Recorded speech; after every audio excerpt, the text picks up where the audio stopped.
Hola, ¿qué tal? ¿Cómo está usted? Bienvenida, bienvenido a este su programa Diálogos Inclusivos, la cuarta temporada a través del 107.5, su radio Universidad de los Lagos, las pantallas de Ulagos TV y siempre en la compañía de Cafetería Magna. ¿Cómo estás, Ivania? Nuevamente reencontrarnos en esta cuarta temporada. Cuarta temporada, Marcelo. Muy bien, muchas gracias. Muy contenta de que este espacio sea positivo, que como tú me dices siempre en los pasillos y cuando vas a saludar a la oficina, la gente pregunta que cuándo se viene una próxima temporada, pero por fin, aquí estamos. Así que contenta, la verdad. ¿Y tú cómo estás? Muy contento porque este espacio, este programa, así como surgió y lo planteamos hace tiempo a través de las pantallas y de la gente que nos escucha, más que un espacio, ¿cierto?, de un medio de comunicación con la línea editorial de Universidad de los Lagos, la Dirección de Comunicaciones Estratégicas, es un compromiso para formarlo entre todos. Es un compromiso y también es un espacio de reflexión, Así es. de conversación cercana. O sea, de repente es llevar lo técnico a lo cotidiano, a la conversación, para que cualquier persona pueda entender y comprender estas temáticas que están tan en boga también y son tan importantes. Ya Porque se nos... finalmente, como tú ibas a decir, yo creo que te lo quité, mira, hacernos pensamos parte justamente y parte. construir Eso. juntos una sociedad en general más inclusiva e informada. Así es. Oye, Marcelo, en este primer capítulo entonces tenemos a un súper, hiper, mega invitado. Ya. Él es Andrés Barnaba Solesi. Él es médico psiquiatra de adultos, subdirector de gestión clínica comunitaria de El COSAM Oriente. Muy bienvenido. Muchas gracias. ¿Cómo estás, Andrés? Bien, bien, tranquilo. Qué bueno. Oye, para comenzar esta entrevista, yo creo que mucha gente puede que lo haya escuchado, no lo conozca, pero ¿qué es un COSAM? Mira, desde el punto de vista de una definición institucional, un COSAM es un dispositivo de salud mental que trabaja con especialidad enfocada en resolver, ¿cierto? Consultas por enfermedades que son diagnosticadas desde atención primaria o derivadas desde la red de salud en general, con el objetivo de trabajar en la recuperación y mantener un tratamiento cuando existe alguna necesidad que sea crónica, siempre enfocado en salud mental o la presencia de lo que se considere una enfermedad. Perfecto. Estamos insertos en una red Ujú. que es amplia, que es temática respecto de la complejidad de la atención, y compartimos derivaciones y enlaces con distintas unidades, ¿ah? Ujú. Como por ejemplo un hospital de día, de adultos, en este caso en nuestro territorio, actualmente hospitalizaciones de corta estadía, otro COSAM que es COSAM Rahue, que es nuestro Ujú. par, y donde estamos distribuidos territorialmente para poder abordar distintos lugares de la población asignada. Perfecto. Em, También dispositivos que son de complejidades intermedias, como Ujú. unidades de atención intensiva en domicilio, y distintas formas de abordar ciertos estados o niveles de requisitos que puedan presentarse dependiendo de cuál es el motivo de consulta o lo que se solicita, desde atención primaria principalmente o atención terciaria, que serían las derivaciones desde hospitales o centros de complejidad mayor. Entiendo entonces que podríamos pensar en la diferencia entre un CEFAM y un COSAM, ¿sería la Ujú. complejidad de la atención? En términos de salud mental Ujú. y de lo que se considera salud mental o enfermedad psiquiátrica, sí. Desde un punto de vista institucional sería mayor complejidad y mayor tecnología asociada a la resolución de esa complejidad. Ujú. En COSAM debiese ser una atención de especialidad. Los médicos son psiquiatras. Medicina familiar también es una búsqueda que estamos constantemente tratando de integrarnos. Pero medicina familiar tiene su fuerte, ¿cierto?, en atención primaria. Y desde el punto de vista biomédico sería esa mirada, y desde el punto de vista también de la integralidad, con también un modelo biomédico que está impuesto, sería con distintas especialidades de terapia ocupacional, psicología, trabajo social, ¿ya? Ujú. Enfermería, ¿ya? Ujú. TENS, ¿ya? Entonces, la idea es replicar las capacidades que tienen los dispositivos de atención primaria, las capacidades que tiene terciaria, y establecer un intermedio, que sea un integrador de toda esta capacidad tecnológica para resolver. Eso desde el punto de vista institucional. Desde el punto de vista no institucional y de modelo y enfoque, apuntamos o tratamos de ser un espacio de ingreso y de acceso para personas que puedan presentar sufrimiento psíquico, ¿no? Una forma de entenderlo como sufrimiento psicológico que va más allá de lo que la persona puede tolerar o adaptarse, ¿no? Ese sería un enfoque con un punto de vista distinto a lo biomédico, y que es algo que es un conflicto constante dentro de lo que es el sentido del dispositivo, ¿no? En este caso, que es dependiente de una institución, ¿cierto? Y tiene un modelo claro del que se tiene que regir, o por el cual tenemos recursos, pero el objetivo, lo que mueve y lo que debería darle sentido es el acceso y el acompañar, asegurar recuperación, asegurar un espacio para personas que sufren, y ir ahí filtrando el acceso, ¿no? Dependiendo de la necesidad de apoyo, trabajando con atención primaria principalmente, porque la persona va en un ciclo vital y en un ciclo de derivaciones que debería tener su acceso y después volver a su lugar de atención primaria para hacer su seguimiento en salud mental. Ese es como el ideal, ¿eh? Yeah. Obviamente todos sabemos que hay dificultades, pero esa es como una de las visiones, por lo menos, que estamos tratando de trabajar en el COSAM. Oye, una tremenda introducción, contextualización. Yo quisiera partir preguntando, a raíz de lo que se está viviendo actualmente en el país, en el mundo también, de acuerdo a los pacientes que se derivan ahí, ¿cómo está el diagnóstico de salud mental desde tu experiencia de tiempo que llevas trabajando en este año, en este proceso, en este periodo, por ejemplo, en estos últimos periodos? Sí, bueno, yo llevo 5 años en el COSAM Oriente. Antes estaba en otros dispositivos que tenían la misma dinámica de trabajo de otros COSAM. La pandemia, claro, marcó un cambio en relación a la intensidad con la que teníamos que trabajar, y después de la pandemia sigue existiendo para mí, desde mi percepción del día a día, una intensa necesidad de apoyo en relación a las reacciones en personalidades que tienen dificultades, ¿no? Personas que tienen sufrimientos bien puntuales, o que se van generando desarrollos o reacciones discontinuas en el tiempo, que vuelven a consultar y vuelven a tener dificultades, y que tenemos dificultad para poder zanjar con ellos y acordar una recuperación y acordar un sentido real de lo que sea que estamos tratando de hacer, ¿eh? Esa es la mayoría de lo que estoy viendo o lo que vemos habitualmente, ¿ah? Y cómo se traduce en algo que podemos categorizar en mucha ideación suicida, mucho riesgo evidente, implícito y también explícito en las conductas de individuos que van en todo el ciclo vital, personas que son de todas las edades, de todos los estratos, ¿no? de todo tipo de actividad social. Vemos que esa dificultad está ahí latente y constante. ¿Y eso se ha acrecentado?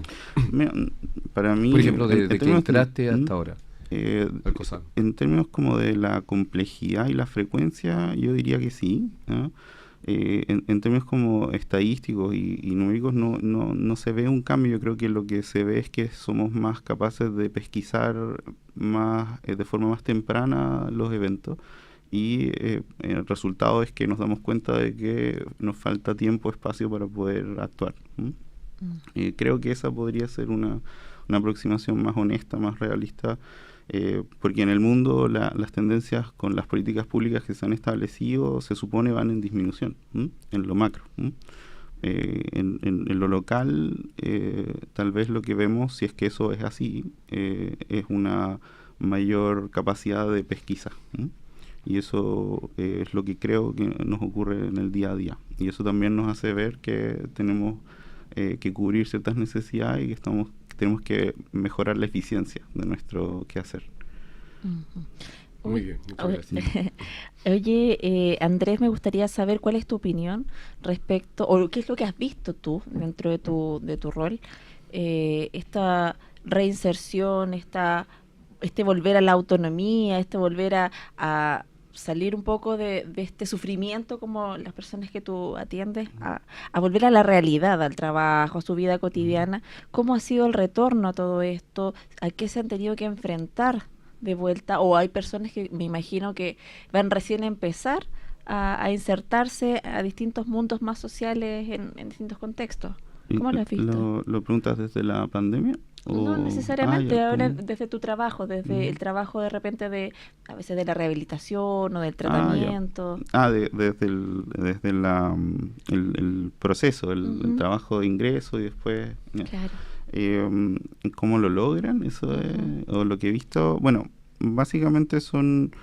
bueno, es muy difícil definirlo, pero creo que tiene que ver con que el equipo o que el trabajo en equipo se pueda presentar a la persona de una forma que a la persona le haga sentido. Cuando logramos hacer eso, vemos que la recuperación, a pesar de las dificultades de acceso o de permanencia, es mucho mayor. Entonces, en el tiempo que llevo, que hemos trabajado harto en eso estos 5 años, que coinciden con la pandemia, que nos obligó a estructurarnos de una forma más concreta o bajo cierto modelo, desde ese momento vemos que esta estructura nos sirve para poder mostrarle a la persona de qué se trata el apoyo que somos capaces de darles. Y eso, independiente de los diagnósticos o de la forma de aproximarse a lo que uno pueda considerar una enfermedad, ayuda siempre. ¿Qué podría decir así en términos como para resumir eso? Es que el trabajo es integral, pretende ser multidisciplinario, y cuando logramos aproximarnos a eso, a las personas les hace sentido. Cuando a una persona le hace sentido algo que nosotros ofrecemos, independiente de cuál es el aspecto, si es laboral, ¿cierto? Un apoyo judicial, un apoyo farmacológico para disminuir un tipo de ansiedad frente a alguna situación, o un cambio conductual que logra gracias a el trabajo en psicoterapia, cuando está bien enfocado, o simplemente el vínculo que logra tener con parte del equipo, considerando problemas, incluso considerando diferencias en la forma, en los modos, en las necesidades. Cuando eso se hace humano, como mencionaba, de conversar como si estuviésemos en una casa, ¿cierto?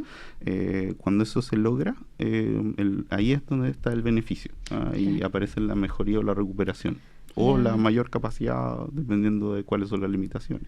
Mira, ya que llegamos al tema de la casa, que justamente es uno de los puntos más relevantes para nosotros, ¿cierto? Con Ivania y lo que es este medio de comunicación de la Universidad de los Lagos, que es pretender ser el puente y llegar hasta la casa, hasta el living de la casa. En ese sentido, voy a hacer una pregunta, no para tener la respuesta exacta, pero a raíz de la expertise de un médico psiquiatra.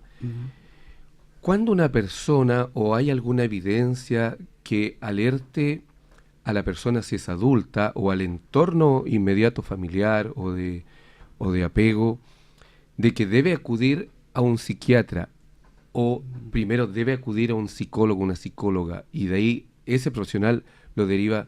Lo pregunto porque, como muchas cosas hoy día se están solucionando por la automedicación, los falsos gurúes, pero cuando una persona debe acudir a un profesional de esta magnitud, y te agradezco por estas explicaciones tan profundas, porque estaba pensando en que a lo mejor hay alguien en la casa, en el trabajo, que escuchándote pudiera estar pensando en un hijo, en él mismo, en ella misma.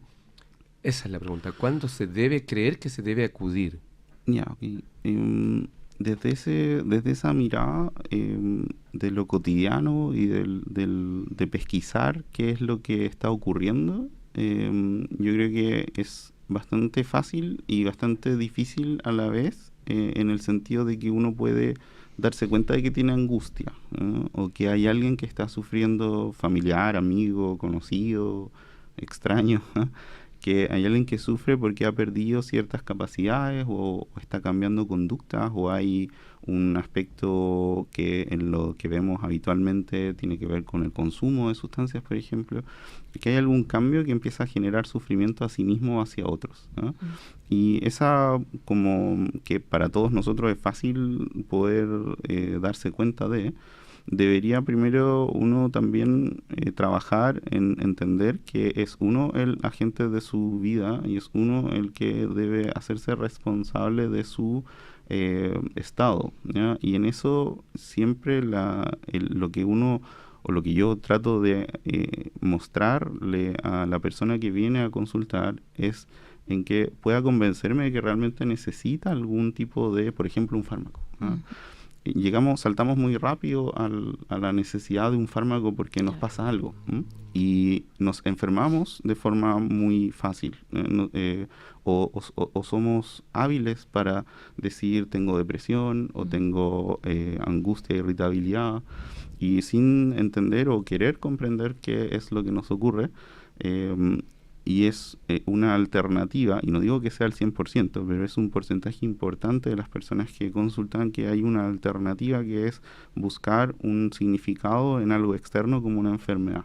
Y ahí el psiquiatra se vuelve una figura de poder, como mencionaba, de que tiene la respuesta y la solución. Y el problema es que en un gran porcentaje de las veces no existe eso y no somos capaces de dar una solución y respuesta. Y ahí hay un conflicto que es mucho más profundo de lo que yo podría llegar a explicar en poco tiempo y que yo tampoco tengo claro en lo que uno pudiese considerarme experto en algunas áreas de lo que es salud mental y psiquiatría. Es muy difícil porque es un problema humano y es un problema social, antropológico incluso, de existencia y de cómo funcionamos en esta sociedad sobre todo. El tema farmacológico no solamente se da en salud mental, sino que uno puede entrar a la casa de cualquier persona o de un gran porcentaje de las personas y es raro que no haya un medicamento. Claro, una caja de medicamentos. Algunos tienen una farmacia al interior. Entonces, mucho de nuestro trabajo con esta visión entra en tensión y se contradice con el hecho de los medicamentos. Y uno de los apoyos que tratamos de dar es ser consecuentes con lo que estamos haciendo. Y muchas veces entramos en conflicto con las mismas personas que consultan, porque les decimos, no necesitamos tanto medicamento para dormir, para sentirse pleno, y hay que también aceptar que eso es más fácil para las personas, y que no somos capaces de resolver una situación que puede tener complejidades sociales, de problemas laborales, de vivienda, sentimentales, de relaciones. Callamos el síntoma. De red de apoyo, que es un elemento central en lo que podría ser, como lo menciona, darse cuenta de que alguien está mal requiere que haya alguien que se dé cuenta. Claro. Y si la persona se siente mal y angustiada, a todos nos ha pasado que no somos capaces de darnos cuenta antes de que haya algún problema más o menos importante, ¿no? Claro, sí, que se toma la atención también. Entonces, la red de apoyo deficiente es algo que a nosotros nos juega en contra porque es nuestra forma de poder ayudar sin medicamentos. Claro. Y ustedes en este caso se convierten también, de cierta manera, me imagino, en una red de apoyo para el paciente. Exacto, y eso tampoco debe ser nuestro objetivo. Tiene que ser nuestro objetivo debe ser más o menos una coherencia y compartir una experiencia con alguien.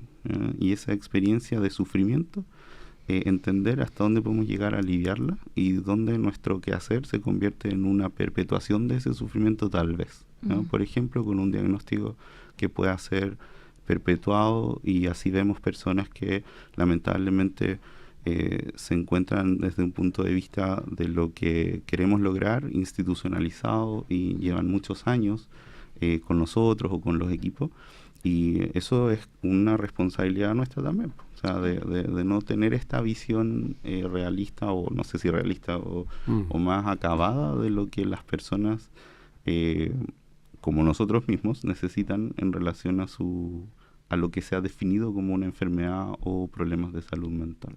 Entonces, es un tema que se puede seguir ampliando. Sí, que era una pregunta compleja, pero pensaba justamente, Ivania, por lo que se vive Y yo creo que, mira, de todo lo interesante que plantea, pensando en nuestros auditores, nuestros televidentes, justamente el sistema muchas veces, la gente, la familia, lo más inmediato es, pero toma este remedio.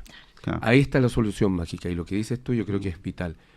¿Cómo ustedes, los especialistas, esa persona los podría convencer? Y ese paso de salir de ese círculo que muchas veces a lo mejor quiere ayudarlo, pero como no tiene lo que debería hacerse de una persona, en este caso como tú, profesional del área, le hace recapacitar, le hace, no sé, pensaba, demostrar que hay que dar otra lucha antes. Claro. La capacidad también de generar ese vínculo, que también Sí. como mencionabas, y que te escuche la otra Sí. persona que también busca el medicamento rápido. Sí, o sea, muchas veces tiene que ver con eso, con reconocer que eso es una dificultad y poder enseñarle a la persona que uno no tiene la respuesta y romper esa fantasía de que hay un otro que tiene el poder, ¿no? Que en psiquiatría, en salud mental, a diferencia de en la medicina que ha logrado muchas cosas, esto empieza a ser deleterio en relación a la capacidad que hay de cambiar las cosas, ¿no? Entonces, enseñar eso es difícil y también se entiende y hay que tenerle respeto a la persona que viene y dice, ¿sabes qué? Yo quiero un medicamento nomás, y yo quiero que me baje la irritabilidad, no sé por qué me está hablando tanto de que no necesito fármaco, ¿no? Me imagino. Y eso hay que ponerse en ese lugar y decir, ¿sabes qué? Yo entiendo, ¿ya? Pero también hay que ir trabajando en ese respeto hacia tu dignidad y respeto de que para mí lo más fácil es darte un medicamento, no tratar de entender qué es lo que ocurre, ¿no? Claro. Y eso, cuando eso se logra, a veces no funciona, pero Claro. cuando se logra, sí tiene beneficios. Las personas, la mayoría, logran comprender y eso sorprende, porque muchas veces son personas que han sufrido tanto en la vida y que no es para ellas no es esperable que haya un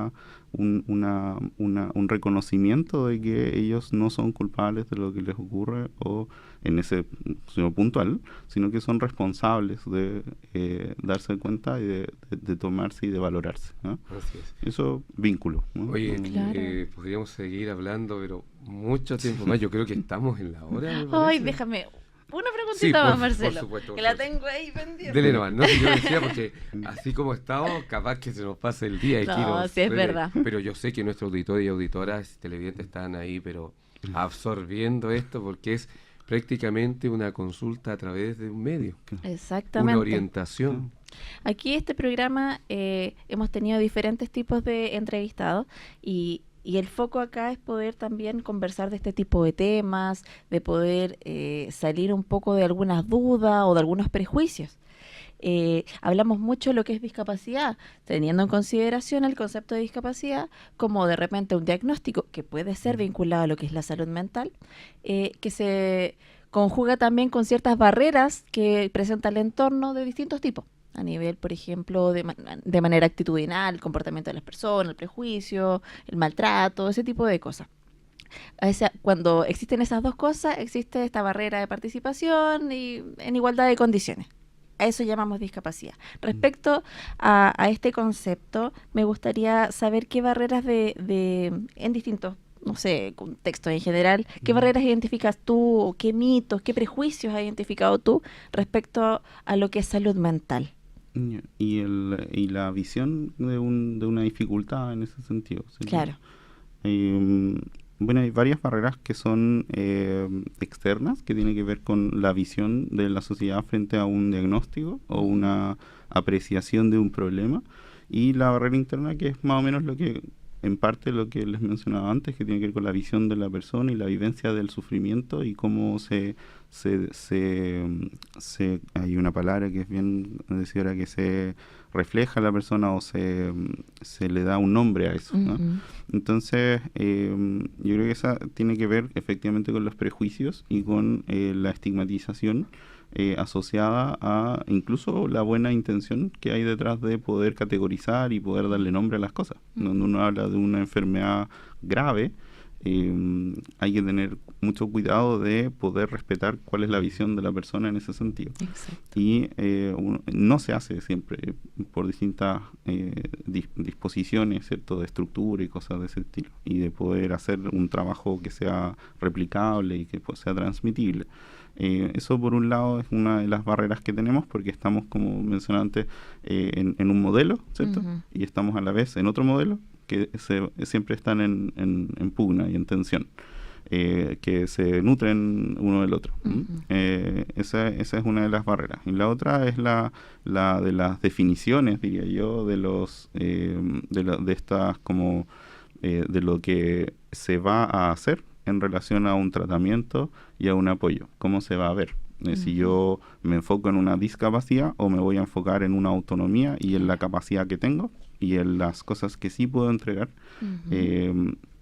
Si yo parto con un enfoque para uno u otro lado, va a cambiar la forma en que voy a tener logros. Claro. Y los logros que voy a poder evidenciar van a cambiar de acuerdo a cómo yo voy viendo cuáles son mis objetivos. Si estoy enfocado en una discapacidad, mis logros van a ser bastante, creo yo, bastante menores que si estoy enfocado en la recuperación y en la integración de mis capacidades dentro de un ambiente que puede ser complejo de acuerdo a las cosas que me cuestan más. Claro, de acuerdo a la dificultad, la necesidad. Exacto.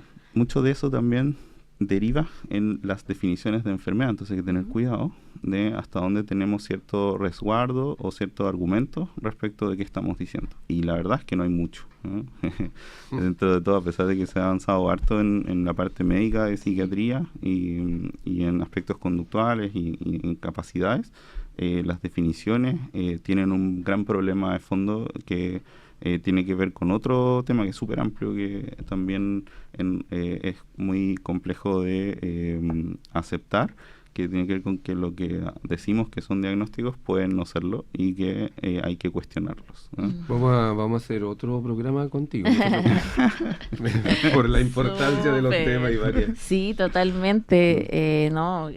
Esta entrevista ha sido súper informativa. Yo creo que desde la misma primera pregunta de qué es un COSAM, a empezar a reflexionar, como mencionaba Andrés en realidad en toda la entrevista, respecto a la forma en la que nos dirigimos, trabajamos con las personas, la visión que tienen desde el COSAM y este conflicto de repente que surge dentro del tratamiento.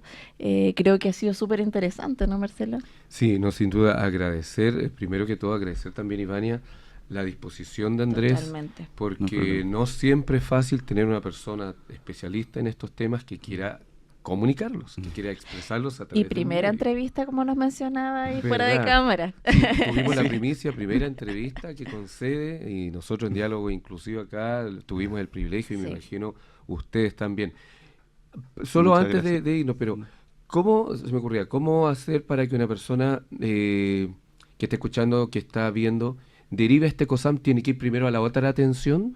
Sí, ¿No es que llegue sola y llegue allá? No. El ingreso es cerrado y tiene que ver con una evaluación de gravedad y complejidad. Ya, lo previo que decía. Sí, y hay criterios específicos que atención primaria tiene conocimiento de eso y ellos van ayudando en el proceso de derivación. También tenemos contacto mensual con cada dispositivo de atención primaria y como no todo es encasillable, entonces tenemos cierta flexibilidad dependiendo también de ser súper honesto, de una capacidad de cubrir una demanda que es mayor. Me imagino.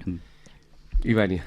No, muchísimas gracias, Andrés, por tu tiempo, por tu disposición, por toda la información que nos entregaste. Marcelo, lo mismo, equipo detrás de pantalla también. Por supuesto, saludar a quienes hacen posible esta cuarta temporada, y vamos a nombrarlo. Ahí está Iván, que nos hace la seña cuando estamos pasándonos del tiempo. Que ya nos hizo hace rato ya. Está Javier, está también José, está también Matías, y en algunas ocasiones, porque es un hombre que va y viene hacia Puerto Montt, nuestro colega Cristian. Así que agradecer, Iván, y para que tú despidas el programa, y agradecer a Andrés. De todas maneras. Sí, muchas gracias igual. Andrés, muchas gracias a ti de nuevo, muchas gracias a todos quienes nos están viendo, a Cafetería Magna nuevamente por estos ricos cafecitos que nos da para este programa. Espero que nos veamos en un siguiente programa, sigan aquí con nosotros y nos vemos pronto. Chau, chau. Chao, cuarta temporada.